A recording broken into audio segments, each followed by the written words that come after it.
Huge baby reindeer update. So, real life Martha, Fiona Harvey, sued Netflix last month for $170 million for defamation and intentional infliction of emotional distress. In court papers that were filed on Monday, Richard Gadd made a statement, so he is backing Netflix. In the court filings, he stated that the characters in the Emmy-nominated series were not representations of real people. Now, he has mentioned this before in interviews, saying that his character for Martha is not based on anyone in particular, and he did this so that people wouldn't know who the real-life Martha was, but of course everyone found out.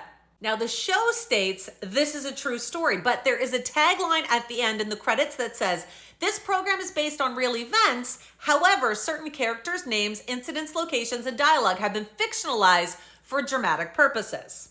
One of the things Gadd is now stating is that the show is emotionally true to his own life, but that it's not meant to be a beat-for-beat recounting of events that happened.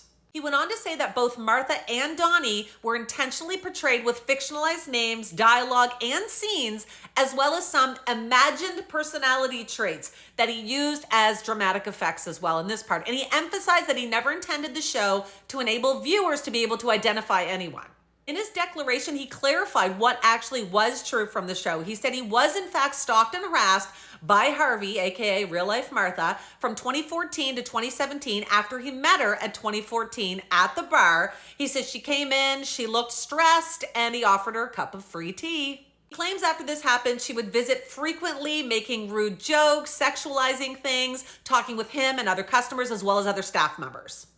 He says he was constantly having to fend off her advances, and he says, "I did ask Harvey to leave me alone and to refrain from making advances towards me on several occasions. However, she ignored my requests, and as with her wider behavior, she was persistent and relentless."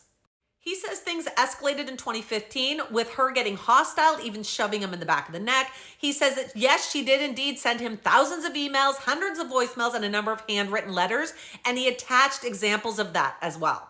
He claims the communications often included sexually explicit, violent, and derogatory content, hate speech, and even threats.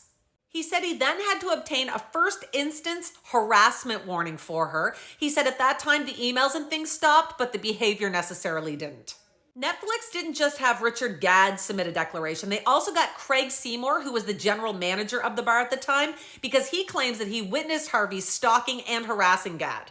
They also had a declaration submitted by Laura Ray, who's the widow of Jimmy Ray, who was a member of parliament. They claimed that Harvey actually harassed them for 5 years after firing her. It's going to be interesting to see now if Netflix gets this tossed out of court, but if not, Fiona Harvey is going to be one heck of a millionaire.